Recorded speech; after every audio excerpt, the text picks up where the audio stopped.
English grammar shortcut tips number 3 চাকরির পরীক্ষার জন্য এগুলো খুবই দরকার এমনি স্কুলে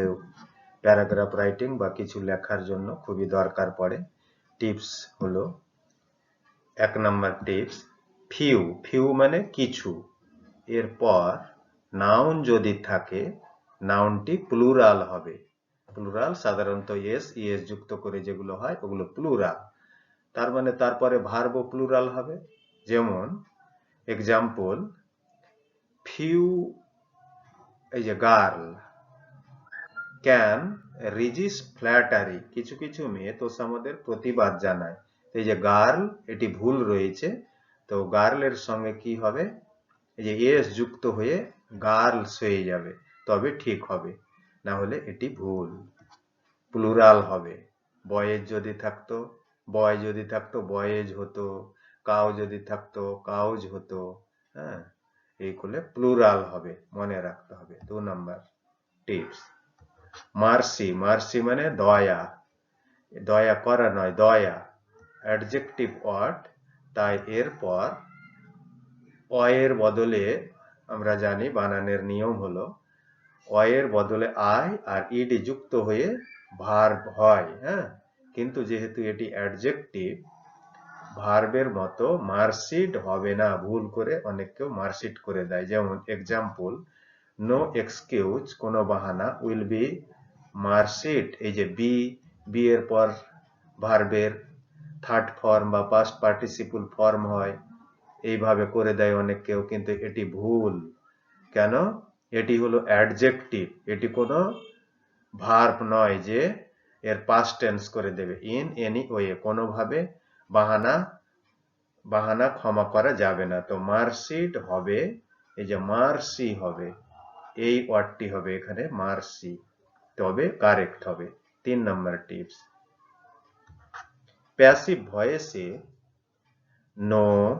শখ নো মানে জানা শখ মানে আঘাত লাগা ইন্টারেস্ট মানে আগ্রহ বা মজা ফিল মানে ভর্তি করা পূরণ করা ইত্যাদি ভার্বের পর বাই হবে না আমরা জানি অ্যাক্টিভ থেকে প্যাসিভে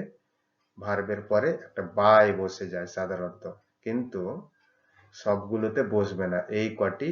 তো নো এর সঙ্গে কি বসবে টু বসবে শখের পরে বসবে অ্যাট ইন্টারেস্টের সঙ্গে বসবে ইন্টারেস্ট ইন আর ফিলের সঙ্গে বসবে ফিল উইথ যেমন you are known by me এই যে বাই আছে বাই এটি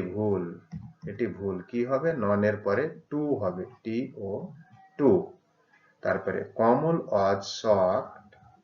এই যে বাই আছে এটিও ভুল শকের পরে কি হবে অ্যাট হবে এখানে অ্যাট দিলে কারেক্ট হবে অ্যাট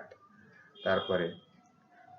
আই অ্যাম ইন্টারেস্টেড এই যে বাই আছে এটি ভুল সানুজ সং তো কি হবে ইন্টারেস্টের পরে এখানে ইন দিয়ে দিবে হ্যাঁ এখানে ইন হবে এই যে ইন্টারেস্ট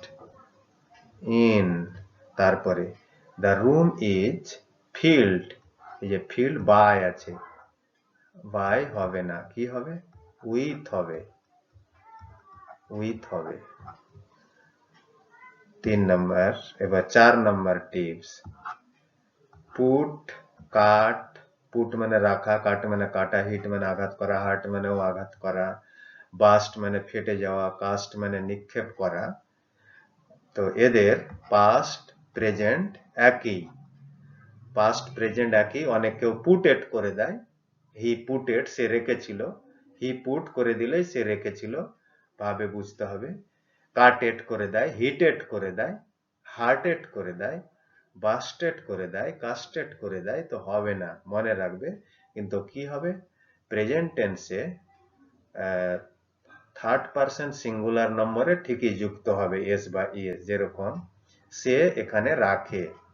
তো কি হবে he third person singular number puts হবে ঠিকই কিংবা কাটস কিংবা হিটস এরকম ঠিকই হবে, কিন্তু পাস্ট টেন্স যে বোঝালে পুটেড বা কাটেড বা হিটেড হবে না, এটি সর্বদাই মনে রাখবে। ধন্যবাদ। পরের ভিডিও পাওয়ার জন্য আমার চ্যানেলটি ফলো করতে থাকো। ধন্যবাদ।